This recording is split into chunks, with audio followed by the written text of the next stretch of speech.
Você já deve ter visto as cenas de fervor religioso que ocorrem em igrejas católicas e templos evangélicos.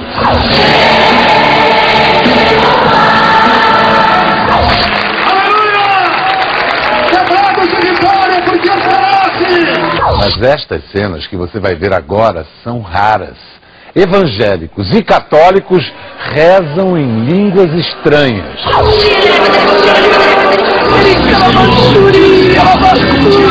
Que língua é essa que não faz sentido, que não tem significado, que parece mera repetição de sílabas?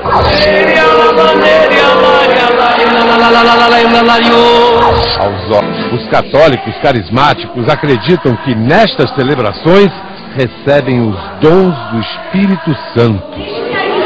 Este é o que eles chamam de o dom de orar em línguas estranhas.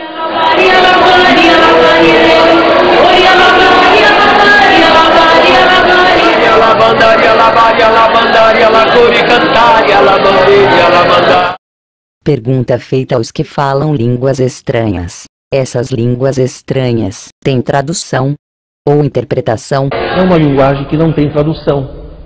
Ela não tem interpretação. Você não pensa, você não articula. Não se trata de uma linguagem identificável. Não se trata, em termos de linguística, ela não tem uma estrutura que você possa analisar e traduzir. Quando ele está falando em línguas estranhas, ele está falando com Deus numa língua que para ele é mistério.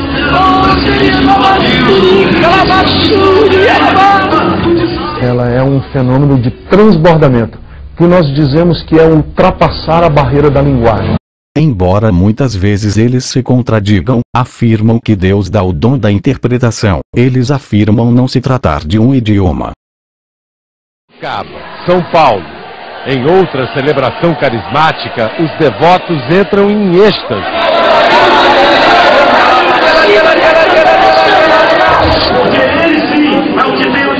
Ainda em São Paulo, um templo evangélico, a Igreja Assembleia de Deus Betesda. É uma religião pentecostal, protestante e não católica, mas também aqui os crentes oram em línguas estranhas.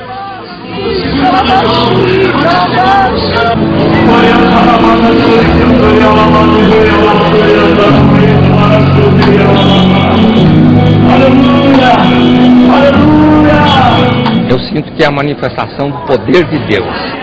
Qual foi o tipo de línguas que os discípulos de Jesus falaram? Conta a Bíblia que antes de subir ao céu, Jesus Cristo prometeu enviar a seus apóstolos o Espírito Santo. Na celebração de Pentecostes, 50 dias depois da Páscoa judaica, em Jerusalém, o Espírito Santo desceu sobre os discípulos de Cristo, inclusive a Virgem Maria, na forma de línguas de fogo. Então ocorreu o fenômeno das línguas.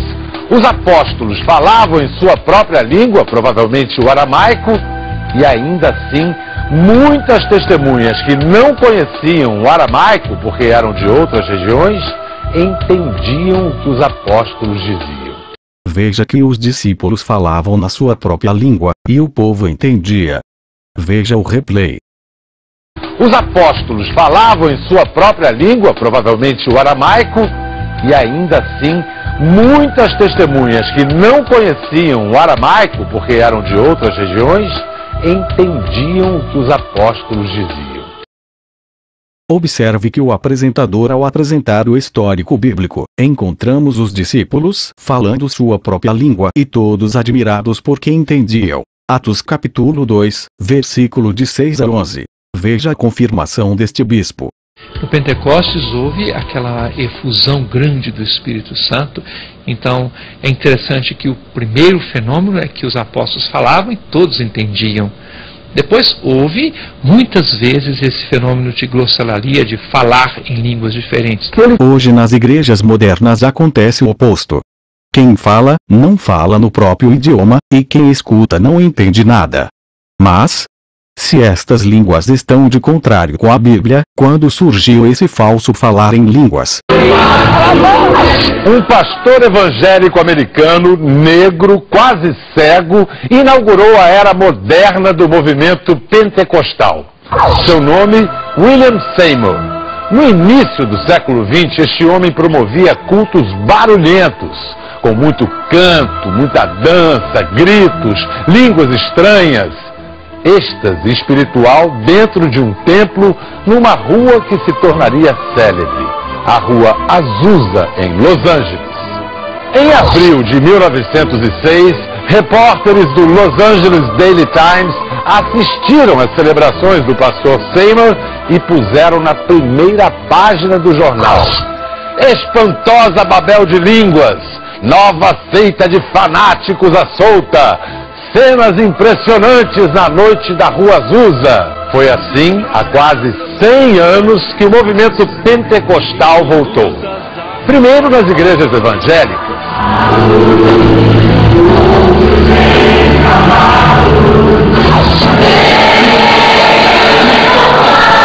Mais recentemente, nos anos 60, também na Igreja Católica. Vejamos que o dom de línguas bíblico, para pregar o Evangelho a outros povos, começou pouco tempo depois da subida de Jesus ao céu. E as línguas estranhas, começou mais ou menos em 1900, com um pastor quase cego. E hoje muitos estão cegos como esse pastor, e estão blasfemando contra o Espírito Santo. Veja o que a Bíblia diz. Portanto, eu vos digo, todo o pecado e blasfêmia se perdoará aos homens, mas a blasfêmia contra o Espírito Santo não será perdoada. Mateus 12, 31. Veja de que o jornal da época de 1906 chamou esse grupo que falava línguas estranhas. Em abril de 1906, repórteres do Los Angeles Daily Times assistiram às celebrações do pastor Seymour e puseram na primeira página do jornal: espantosa Babel de línguas, nova seita de fanáticos à solta, cenas impressionantes na noite da Rua Azusa.